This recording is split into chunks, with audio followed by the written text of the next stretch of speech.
ఈరోజు సైంటిస్టులకు చుక్కలు చూపించిన దైవలీలలు అన్నారు. ఇండియా అంటేనే మిస్టరీలకి పెట్టింది పేరని చెబుతారు. భారతదేశంలో ఎక్కడ చూసినా దేవాలయాలు దర్శనమిస్తూనే ఉంటాయి. అయితే వీటిలో కొన్ని మిస్టరీలతో కలిసిపోయి ఆశ్చర్యాన్ని కలిగిస్తాయి. ఎవ్వరికీ తెలియని మిస్టరీలు ఉంటాయి. అట్లాగే మిస్టరీలు ఇప్పటి వరకు కూడా తెలుసుకోలేని విచిత్రాలు ఎన్నో ఉన్నాయి. మన దేశంలో ఎన్నెన్నో విచిత్రాలు ఉన్న దేవాలయాలు చాలా ఉన్నాయి. ఒక్కొక్క దేవాలయానికి ఒక్కొక్క ప్రత్యేకత కలిగి ఉంది. అవేంటో ఇప్పుడు చూద్దాం. మొదటగా శనిసింగనాపూర్ని చూద్దాం. మహారాష్ట్రలో ఒక గ్రామం. మొదట్లో శనిసింగనాపూర్ని చూద్దాం. మహారాష్ట్రలో గ్రామం ఉంది. ఈ ఊళ్ళో ఏ ఒక్క ఇంటికి కూడా తాళము తలుపులే ఉండవు. ఇంకా తాళాలతో పనే లేదు. అయితే ఇక్కడ దొంగతనాలు జరిగిన సంఘటన కూడా ఒక్కటి కూడా లేదు. ఒకవేళ ఎవరైనా దొంగతనం చేస్తే అక్కడ ఉండే శనిదేవుడు శని రూపంలో శిక్షిస్తాడని భక్తులకి నమ్మకం. మరో విశేషం ఏమిటంటే డబ్బులు దాచిపెట్టే బ్యాంకులకు కూడా ఇక్కడ వాళ్ళు తాళాలు వేయరట. ఎంత విచిత్రమో చూడండి.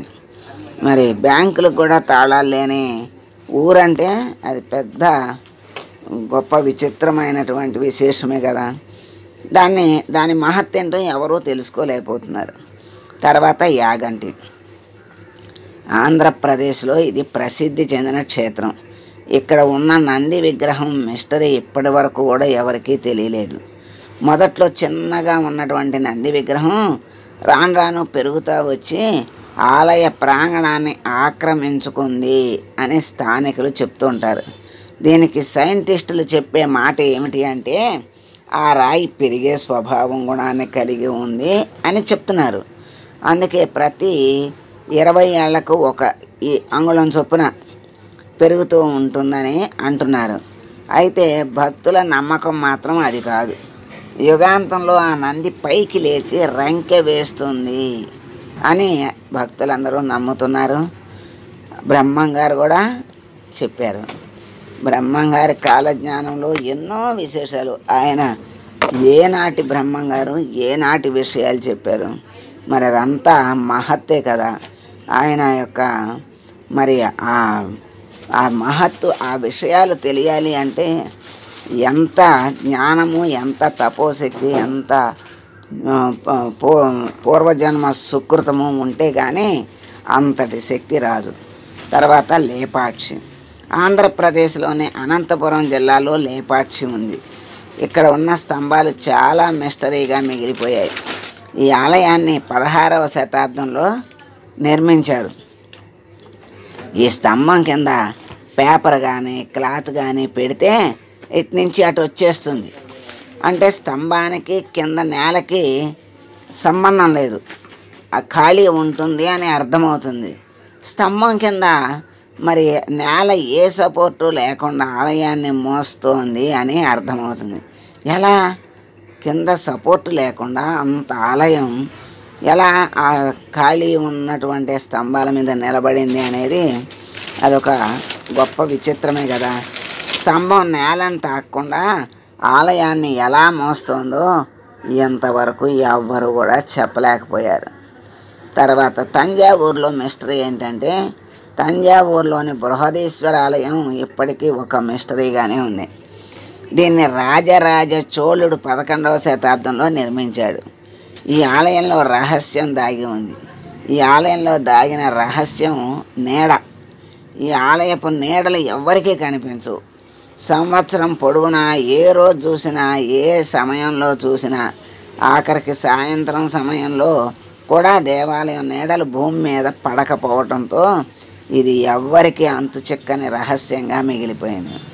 నీడ లేకుండా ఎక్కడైనా ఉంటుందా? సాయంత్రం పూట పెద్ద నీడ కనపడుతుంది. అట్లాంటిది అసలు ఏ సమయంలోనూ నీడ కనపడదట. అలాగే ఆలయానికి ఉపయోగించిన గ్రానైట్ను కూడా ఎక్కడి నుంచి తీసుకొచ్చారు అనేది కూడా తెలియదు. తర్వాత పూరీ జగన్నాథ ఆలయం. పూరీ జగన్నాథ ఆలయంలో నీడ ఎలాంటి సమయంలో కూడా కనిపించదు. అంతేకాదు పూరీ క్షేత్రానికి సమీపంలో బంగాళాఖాతం సముద్రం ఉంది. ఆ సముద్రపు శబ్దం కూడా ఈ ఆలయంలోకి వినిపించదు. ఆలయ సింహద్వారం వరకు సముద్ర ఘోష వినిపిస్తుంది. అది దాటి లోపలికి వెళ్తే శబ్దం అనేదే వినిపించదట. మరి ఆ టెక్నాలజీ ఏంటో కూడా అంతు చెక్కలేదు. తర్వాత షోలాపూర్, మహారాష్ట్రలోని షోలాపూర్ మనం రోజు ఉపయోగించే బెడ్షీట్లకు పెట్టింది పేరు.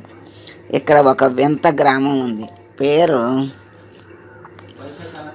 షత్పల్ అన్నారు. ఈ గ్రామంలో పాములకు పూజ చేయటం ఆనవాయితీగా వస్తుందట.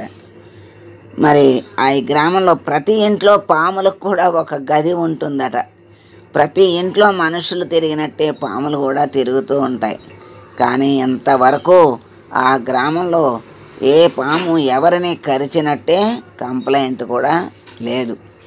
ఏమైనా పాము తిరుగుతోంది అంటేనే మామూలుగా సహజంగా భయమేస్తుంది కదా, అంత విచిత్రం ఆ షోలాపూర్లో ఉంది. మరి అమ్రెహా అంటే ఉత్తరప్రదేశ్లోని అమ్రెహా షర్ఫుద్దీన్ షా విలాయత్కి ప్రసిద్ధి చెందింది.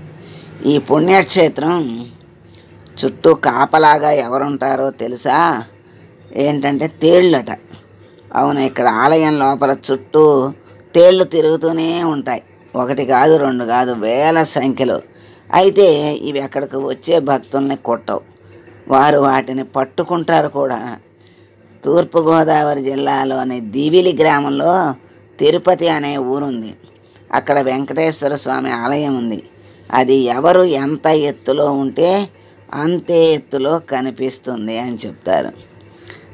మరి మంగళగిరిలో కూడా నరసింహస్వామి కింద ఉన్నటువంటి నరసింహస్వామి గుడికి వెళ్ళి అక్కడ ఎవరు నుంచుంటే వాళ్ళ ఎత్తులోనే ఆ స్వామి కనపడతారు.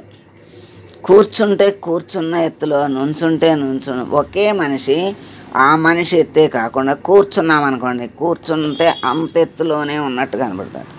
నుంచుంటే నుంచున్నట్టు, ఎవరు ఎత్తు ఎంత ఉంటే అంత ఉన్నట్టు కనిపిస్తారు. మరి ఆ స్వామి మహత్యం ఏంటో తెలియదు. అట్లా ఇలాంటి ఎన్నో మిస్టరీలు మన దేశంలో ఉన్నాయి. వీటి రహస్యాలు ఏమిటి అన్నది మన శాస్త్రవేత్తలకి ఇంతవరకు అర్థం కాలేదు. ఇప్పటికీ అవి మిస్టరీగానే ఉండిపోయాయి. మన శాస్త్రవేత్తలు దేవుళ్ళు కాదు, ఇక్కడ వాళ్ళు చేసేదాన్ని ఏమంటారు? రీసెర్చ్ అంటారు ఇంగ్లీష్లో. తెలుగులో దాని అర్థం ఏంటి? తిరిగి వెతకటం. రీ అంటే తిరిగి, సెర్చ్ అంటే వెతకటం. ఎక్కడి నుంచి వెతకటం అంటే ఏంటి?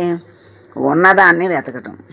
వాళ్ళు మన వేదాల్లో ఉన్న వాటినే, ఆ రోజుల్లో ఆ మహానుభావులు మహారుషులు చెప్పిన వాటిని, చేసిన వాటిని ఇప్పుడు వీళ్ళు తిరిగి వెతికి తెలుసుకుంటున్నారు తప్ప వీళ్ళు కనిపెట్టడం అని కాదు. మనం కనిపెట్టారు అనుకుంటున్నాం. కనిపెట్టడం అంటే కొత్త దాన్ని కనిపెట్టడం. వీళ్ళు చేసేది వెతకటం, వెతికి దొరికించుకోవడం అన్నమాట. అదే మన సైంటిస్టులు చేసేది రీసెర్చ్. ఆ రీసెర్చ్లో కూడా వీళ్ళకి ఉన్న మహత్తులేమి, ఆ దేవాలయాల మహత్తులేమి తెలియట్లేదన్నమాట. అది మన భారతదేశంలో ఉన్నటువంటి గొప్ప గొప్ప విచిత్రాలు ఉన్నటువంటి దేవాలయాలు ఎన్నో ఉన్నాయి. వాటి మహత్తులు ఉన్నాయి, మరి వాటి యొక్క విచిత్రాలు ఉన్నాయి. ఇటువంటివి ఏ దేశంలోనూ కూడా ఉండవు. అంతటి విచిత్రమైనటువంటి ఆలయాల సంగతి మనం కొంతవరకు కొన్ని ఆలయాల సంగతి తెలుసుకున్నాం. శుభం భూయాత్. సర్వే జనా సుఖినో భవంతు.